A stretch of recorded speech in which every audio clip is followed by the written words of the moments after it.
Assalamualaikum warahmatullahi wabarakatuh.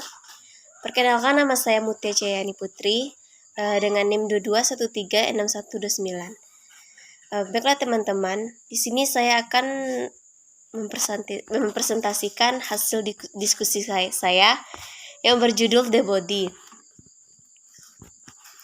Di mana kita tahu ada beberapa pendapat terkait definisi The Body.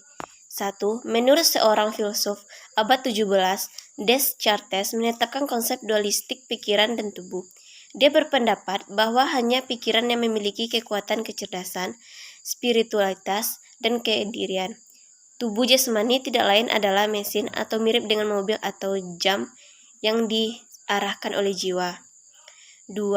Menurut para ahli, Adrienne Rich pada tahun 1986 menggambarkan The Body sebagai regografi nearis in menandai batas antara diri dan orang lain atau ruang pribadi.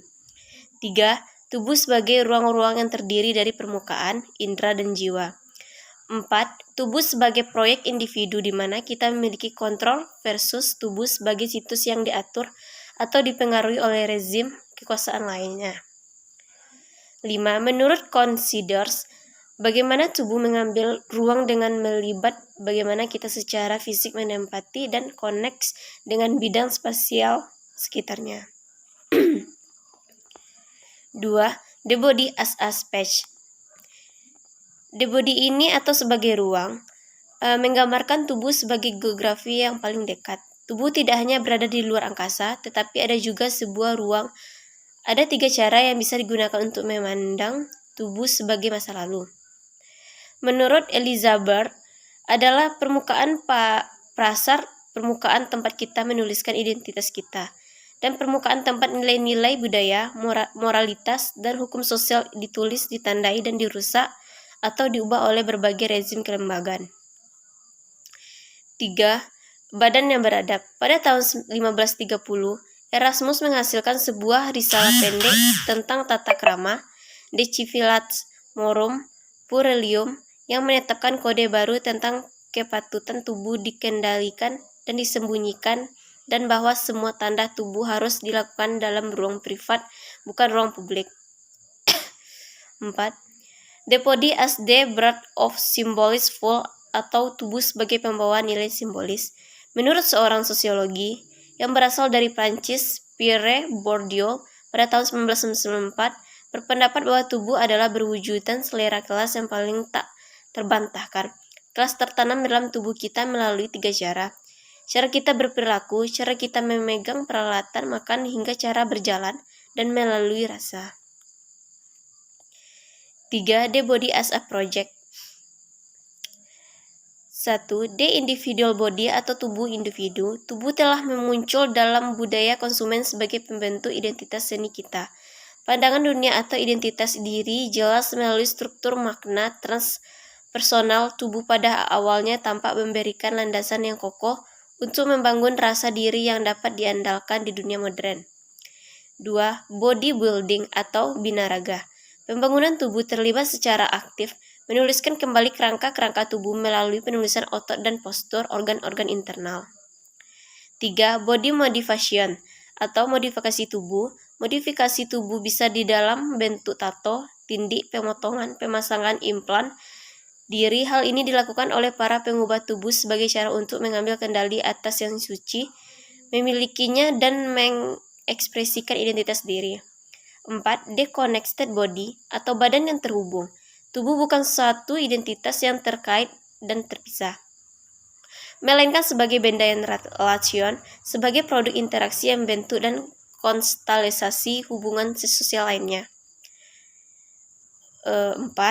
Body stacking of space. 1. Size and appearance atau ukuran dan penampilan. Lansing adalah cita-cita estetika yang dipromosikan oleh media, fashion, industri, dan konsumen. Prinsip ruang dan waktu di zaman ini, banyak wanita kini menjadi berorientasi sosial dan modifikasi diri. Hal ini terus teringat tentang ketidakcukupan, tentang tidak pernah menjadi cukup baik. Mengamati bagaimana lingkungan sehari-hari dirancang hanya untuk mengomunikasi bentuk dan ukuran tubuh tertentu yang dirancang untuk membuat orang gemuk, tidak nyaman, Tak heran jika tubuh atau gemuk dan kurus juga tempat terjadinya resistensi. 2. Bodily comportment atau perilaku tubuh. Dalam esai berjudul Throwing Like a Girls, Mesron yang berpendapat bahwa perempuan tersaing dari tubuhnya dan sebagai akibatnya menempati dan menggunakan ruang secara terbatas dibandingkan dengan laki-laki. Berargumentasi menyatakan bahwa perempuan tidak memanfaatkan sepenuhnya potensi spasial tubuh mereka. 5. Bodies in Space. Menurut Adrienne Rich 1986, mengamati bahwa tubuh material kita adalah dasar dari pengalaman kita dalam ruang sehari-hari. Tubuh adalah tempat orang beragresi. Kita membacakan kepada mereka kisah-kisah tentang usia, gaya hidup, politik, identitas, atau sebagainya. Mereka menghubungkan kita dengan orang lain dan tempat lain.